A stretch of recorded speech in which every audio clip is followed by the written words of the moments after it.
And the famous tabi'i, Uwais al-Qarni. You all know the story of Uwais al-Qarni. If not, then we'll summarize it briefly. Uwais al-Qarni was not a companion. He was a tabi'i. He never met the Prophet ﷺ.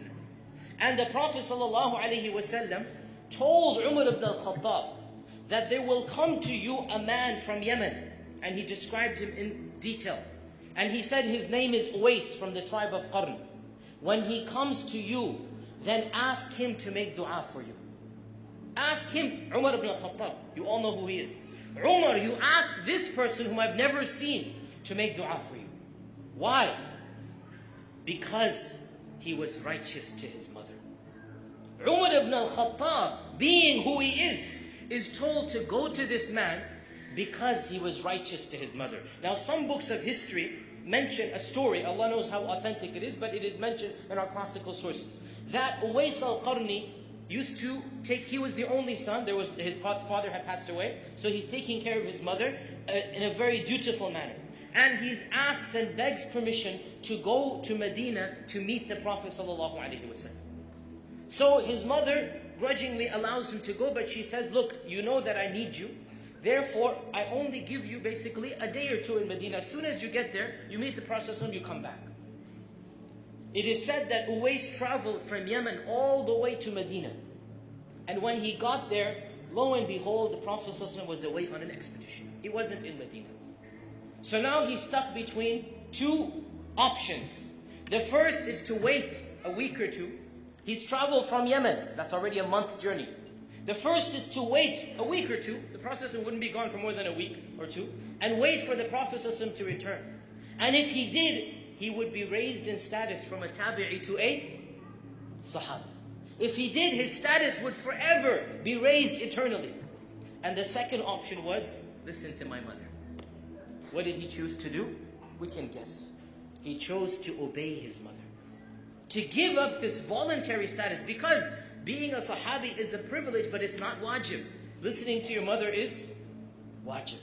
And so, according to this riwayah, Uwais al-Qarni stayed a day or two, as much as his mother had allowed him, and then he rode his mount and he rode all the way back to Yemen.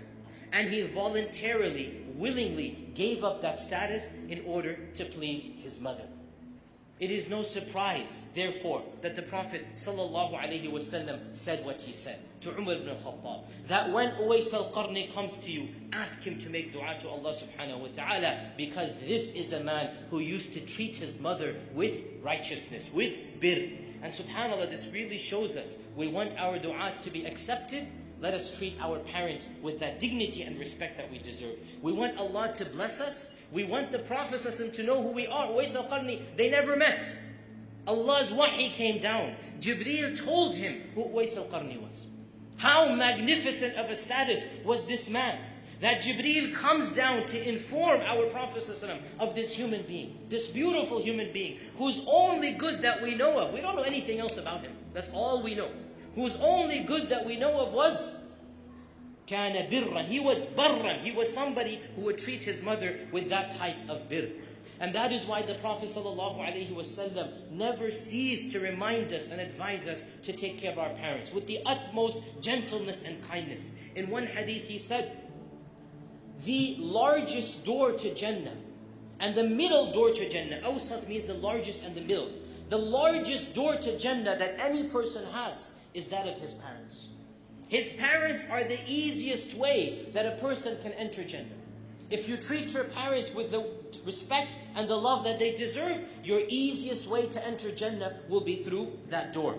In yet another hadith, the Prophet ﷺ said, the pleasure of Allah is in the pleasure of the parents, and the anger of Allah is in the anger of the parents. The pleasure of Allah is in the pleasure of the parents, and the anger of Allah is in the anger of the parents. If your parents are happy with you, then even if you have other sins, even if you've done other major problems, insha'Allah ta'ala, this is a source of expiation for you. This is a source of kaffara for you. Once a man came to Ibn Abbas, and he said to him, "Oh Ibn Abbas, I have done this, and I have done that, and I have fornicated, and I have drunk wine." He basically did every sin in the book. What can I do now to make up for this? Ibn Abbas said, "Are your parents alive?" He said, "My mother is alive." Ibn Abbas said, "Go and serve her, because wallahi, I know of no good deed that cleanses a man of all of his sins than servicing one's parents. I know of no good deed that cleanses a man of all of his sins than serving one's parents.